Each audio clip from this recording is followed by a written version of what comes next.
A warning on Wednesday, a clash on Thursday. That's how fast China turned words into action in the South China Sea. Foreign Minister Wang Yi told Philippines it would bear the bitter consequences if it sought outside help against Beijing. Within a day, Chinese Coast Guard ships drove away two Philippine vessels near Scarborough Shoal. But this time, Beijing did not stop at the Philippines. It turned on Australia too, telling Canberra it has no right to comment on a dispute it is not even a part of. This is how a reef has become a geopolitical flashpoint. The clash happened far from India, but its implications travel across the Indo-Pacific. China is testing a small neighbor, challenging a treaty ally of America, and warning everyone else to stay away. The question is, how far is Beijing willing to push? Is China drawing a line against every country that dares to speak up? Will Manila retreat? And what should India read in this warning?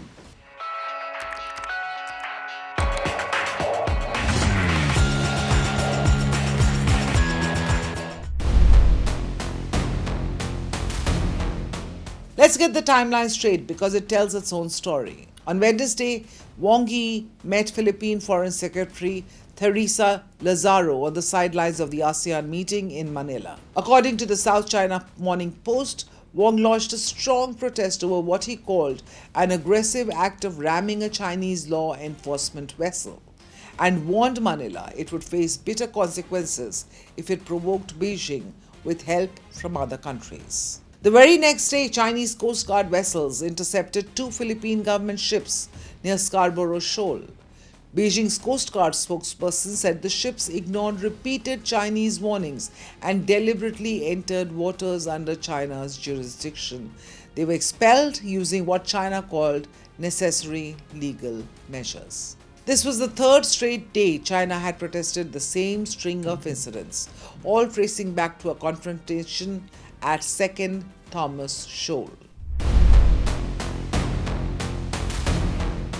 The Philippines say its Navy personnel were near the grounded warship BRP Sierra Madre when Chinese Coast Guard officers struck a sailor on the head with a baton, injuring him and damaging a Navy rubber boat. China's version is the opposite. It claims Philippine personnel deployed two rubber boats that rammed a Chinese patrol vessel, then attacked Chinese officers with paddles and long poles, injuring one of them. Beijing's embassy in Manila put it bluntly, you can't start a fight and then play the victim. Both governments summoned each other's ambassadors within hours, an unusually sharp diplomatic step even by South China Sea standards. Beijing also said it allowed the injured Filipino sailor to be evacuated through shuttle boats, calling it a humanitarian gesture monitored throughout by Chinese personnel. Here's the twist that makes this story bigger than a bilateral spat. Australian Foreign Minister Penny Wong, speaking on the sidelines of the same ASEAN meeting, called the confrontation a real concern. She said that the countries of the region have a choice about how to respond to the incident. Wong did not just talk. Australia announced it was donating drone technology and operator training worth roughly $6.7 million to the Philippines Coast Guard. China's response was immediate and pointed. Beijing said that Australia was not party to the South China Sea issue and had no right to intervene.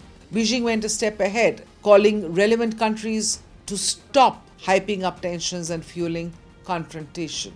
Beijing even accused unnamed nations of pointing fingers at China, regardless of who exactly is at fault. This is the real headline here. China isn't just warning the Philippines anymore.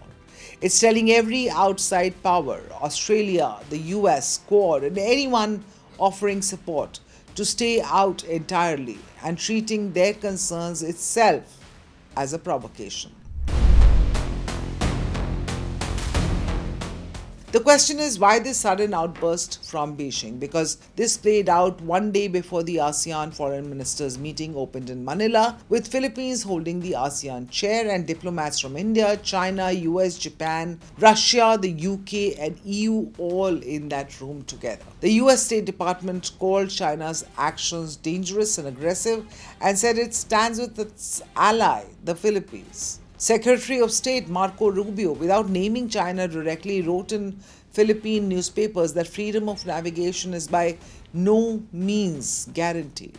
China accused Washington of using the Philippines to stir up trouble and told the US ambassador to Manila to stop meddling after she called China's actions reckless. China argued that the whole episode is designed to let the Philippines hijack the ASEAN agenda and drag outside powers into what Beijing insists is a bilateral issue.